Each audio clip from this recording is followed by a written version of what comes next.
Hi guys, and welcome back to the Bftv show, sponsored by Boyle Sports. This is your Nottingham Forest preview.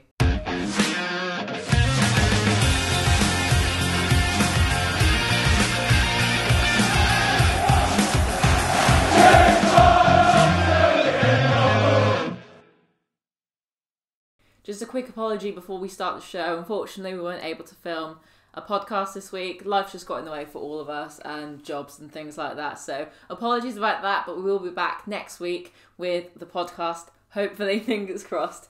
But yeah, let's get into today's video. So we are playing Nottingham Forest this Saturday, 1st of February. It's a very special day for some people. No, it's not.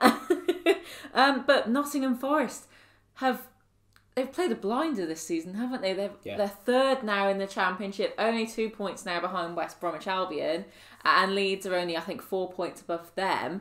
Mm-hmm. What are your opinions on Forest this season, and why do you think they've got this far? They've been consistent over the last few years. Yeah, they're playing some really good attacking football, but I think they're built on a solid base as well. They've found that balance between being a good defensive team and a good offensive team. They've got great players in like Joe Lolly and Lewis Grabban, Sammy Amiobi, and they're obviously bringing in one or two in this window now. They've got a really good team, balance overall, leadership, quality, and obviously bringing in Lamouchi, the manager, has just been obviously the turning point that they needed to push on for playoffs. And yeah, they look for me they look the team to watch going into the second half of the season, because they've been consistently good, but over the Christmas period they've really began to kick on, and yeah, they worry me going into Saturday. They really do. I think they've won. I think there's 7 away wins this season now, and they're unbeaten in the last 7, 4 wins in the last 6. So yeah, worrying times for Blues going into this one. So you touched on it very slightly there. Who do you think are Nottingham Forest's key players and who we should be looking out for in this game? Do I need to say his name? Joe Lolly. Obviously, we all laugh at Villa when Deeney scores against them, but we know what's coming. Joe Lolly, he loves to score against us, and it's coming. Good player, very good player. Excellent recently as well in the last few weeks. He is their key man. He is their talisman as well. But obviously Lewis Grabban, 16 goals I think this season. Mm-hmm. A predator in this league, and a player that Blues know all too well, scoring against them for Bournemouth as well. But they've got some really good players. I think Samba in goal as well. Mm-hmm. Really good goalkeeper they've brought in. And they haven't spent an absolute fortune. They've spent enough, but I think they've built over the last few years, and they've got to this point now. Through gradual progression, it's an evolution, not a revolution. Absolutely. I was listening to the Love Sport radio show. We're actually on the Birmingham City version if you want to tune into that on Thursdays. But I was listening to the Nottingham Forest version because I wanted to see the opinions of Nottingham Forest fans. And the guy that was on there spoke very well and said they've got rid of quite a few people on their wage book. That weren't getting played, like Jakob and Pantelimon. So they're being able to bring in these players that'll be really effective. They signed, I think his name was Nuno. Quite recently, and he doesn't seem to think they're going to bring in any more strikers. No, they don't really need to, do they?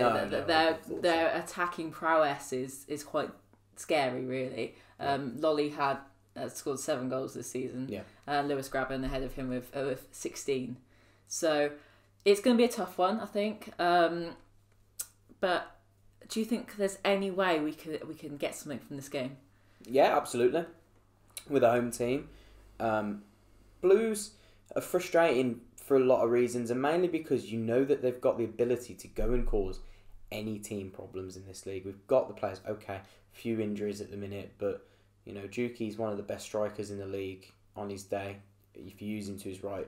To his strengths, obviously Bella, fantastic pickup at the minute. Bellingham, Sunjic. We've got some really, really talented players. Scott Hogan will play, I'm sure of it. And if you can get him back to form... Do you think he'll start? Well, that's something I'll get into in a bit. Ooh. But we've got a lot of players who we can hurt them, but we haven't shown it at all. For 90 minutes, I don't think I've seen a 90-minute performance out of Blues yet. And that's the worrying thing for me. And that's why I think a lot of fans are so frustrated, and I'm sure a lot of fans will share that opinion. But yeah, we can get something. Of course we can. And we've got to believe that we can get something. If we keep going into games thinking, we're not going to win, we're not going to win because, unfortunately, negativity breeds negativity.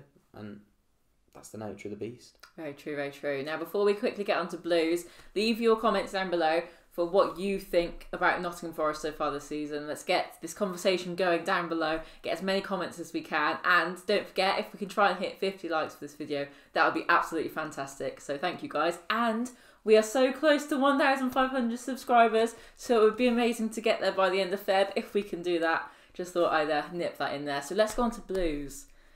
The main reason we do this. Sorry, who? It has been. I'm going to touch on it quickly because we didn't touch on it on the podcast, obviously. Yeah. It looks like Alvaro Jimenez is going out the door as the time of filming. Whether that actually is to happen is to be seen. And Villalba's gone out on loan.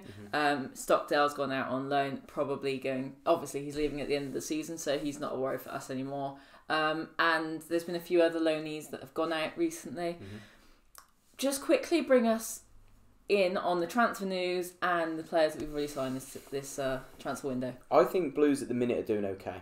Transfers. As of speaking, we've got rid of a few. Stockdale, don't know how much they're covering of his wage, but it's good to get him off the books. Odin's going to go out and get some good, valuable game time, which is really good because he's a good kid and he's a good player. Just needs a bit of first team action, regular. And he'll get that at Forest Green. Good team as well. And obviously a few of the younger lads have gone out on loan. And towards the back end, Villalba went out, was it yesterday or the day before, to Almeria. Almeria. And I haven't really spoken about it, and I've really tried to keep my mouth shut on Twitter about it, but a lot of people jump into his defence last night when he put out a statement about what had happened. And no one's coming out of this squeaky clean. No. Fran played up. Fran really played up. And I can't disclose sources. I can't disclose where I get these bits and pieces from. But the kid was missing training sessions. The kid was not fully committed. And okay, he's a young lad. He's come over. It's hard for him to adapt. But if you're not even going to show up to training, then I've got no sympathy for you. No. And yeah, he's a talented player. But I'm sorry, but I can't defend him. Alvaro, on the other hand, great guy, really nice guy. Works so hard, tirelessly. His efforts there, commitments there. He's just not got the quality. He can't cut it. And apparently, Blues are going to loan him out till the end of the season to Cadiz, and then it's always helpful when someone speaks Spanish. Yeah, on the channel. And apparently they're going to turn a profit on both of them. £1 million plus for Alvaro profit. That's fantastic. I'll tell you for why they've done that. He was the top goal scorer in the Segunda Division last season. Yeah. For a Spanish team to poach him, really, it's a no-brainer for them. He suits the style of play that they play in Spain. Obviously, he wouldn't have been. Yeah, exactly. He wouldn't have been the top goal scorer, although a lot were from penalties. Yeah. I think it's the right move for him. Unfortunately, I hate it that it hasn't worked out for him because he's so nice, and he's got nice eyes. The Spanish Zac Efron, as we call him. He's a good kid, and in the Spanish league, he'll flourish again. But he can't cut it here. No. And that's not his fault. Some players just don't cut it. But you know what? I can never fault him for his attitude, his commitment. And that's the disappointing thing with Fran. I think if he gets his head sorted, he's a top player. I think what annoyed it for me was the club said that he was ill and he was on social media drinking alcohol and partying. So to me, that didn't look very good. But let's gloss over that for now. And very quickly, before we go on to this very exciting game on Saturday, the incomings we've had Scott Hogan, which is going to be brilliant if he hits the ground running and gets his Brentford form back. But we've got a few other people on the horizon, if you want to quickly brush over them and who they are. Yeah, Scott Hogan, good player. Really quick, powerful, good finisher. Exactly what we've been missing. If we can get his confidence up, his belief up, I think we've got a double figure, striker for goals. And also Brighton Abakar, a player that we were touting in the summer. We definitely tried for. One or two things broke down in that one, But it seems like we've got him this time. And again, by the sounds of it, it's a fee of nothing or very minimal. The board are looking to be more sustainable. Both of those players, Hogan's no fee involved, loan. Obviously, we'll pay a bit of his wage. Yeah. And you've got Bright who'll come in on basically nothing. They'll turn profits like Crowley, like Bella, free Bella. Crowley less than £1 million. It's good investment by the board, and they take a lot of stick, and rightly so. But for the way they've recruited this summer, yes, they missed out on that striker, but I think they've recruited really, really well. And apparently there is also more to come tomorrow on top of Bright and Hogan. I think we need an attacking wide player, or if they're going to play Bright wide right or wide left, depending on where they want to play him, we could need another striker. So Blues still in the market. It wouldn't surprise me to see us go. And when this goes out, it'll be today. So obviously, if we do sign someone, great today. But yeah, Blues doing okay in the market so far. Just need one or two things strengthening where we're looking a bit weak. But and any news on a goalkeeper? No, that'll be the summer, definitely. Camp and Stockdale both out of contract. I'd expect those to go. We won't renew either contract. Both of them in their mid-30s now. No point, both on decent wage. You'll probably see Truman go out on loan. So you're left with basically no one. Ramos will go back unless we want to bring him back, which we might. We will definitely be bringing in one or two goalkeepers in the summer, but I think that's not the top of their priority in this window. Okay, so now let's go on to this Saturday's fixture against Nottingham Forest. We've got a few injuries going into this weekend's game. Dan Crowley's definitely out. What have you heard from the grapevine about how we're going to set up?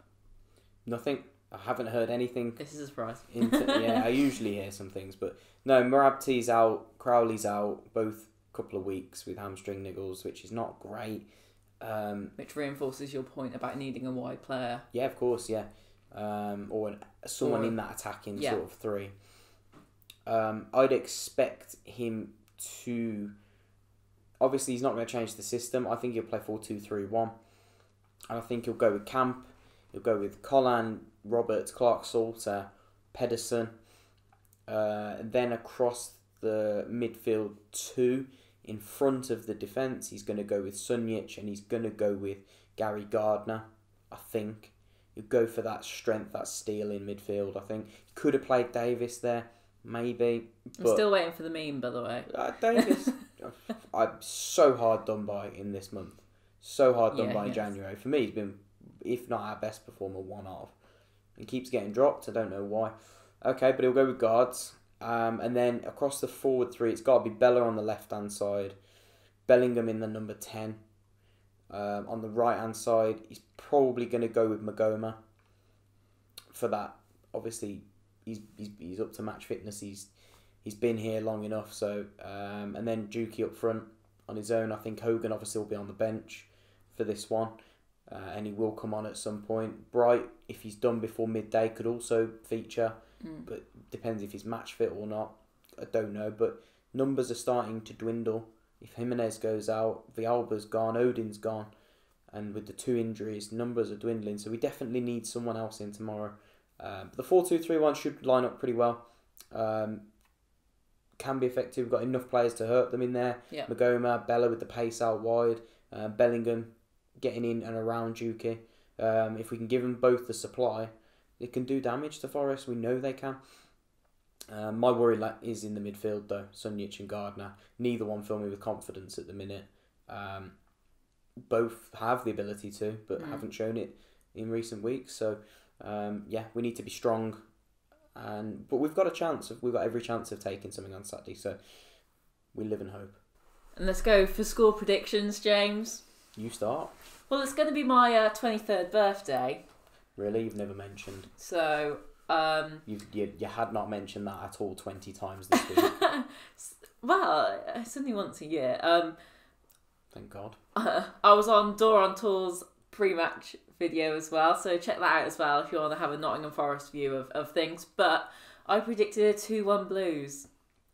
Yeah, I can see what you're thinking. I can see us turning them over if we're on our game. Of course. And also a little bit of luck from me. But that's me being really positive. Yeah. more likely they're going to turn us over 1-0 and they'll grind it out. I actually think we've played better against the better sides this season. Oh, so yeah. Leeds 4-5, 5-4. West Brom 3-2. We lost. And that was with Dean and Harding at the back pretty much for both of those games. Now, we know we can score going forward. It's at the back. Bring Clark Salter and right butts back in like we do, and we've got a better chance of obviously not conceding 3 and 5. Yeah. So I'm going to play it safe and go with a 1-1. I think we'll take something, but I don't think we've got enough to win it. Not quite.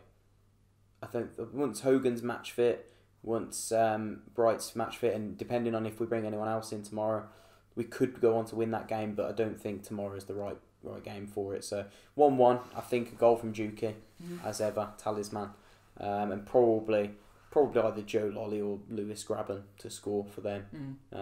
Both score against us frequently, so it's their usual top up your goal tally game for them. So yeah, 1-1, and I think we'll put in a decent performance, and I'll be happy with a 1-1, to be honest. Thank you guys so much for watching. Don't forget to leave all your thoughts down below in the comment section. And like I said earlier, please let's try and get this video to 50 likes. It would help me more than him. It's Emily's birthday. Drop her a like for her birthday. She's not getting any presents from me this year, so. And I live away from home now, so it's sad. Yeah. Anyway. But yeah, thank you guys so much for watching, and we'll see you for the podcast next week. Yes. Keep right on, guys. On.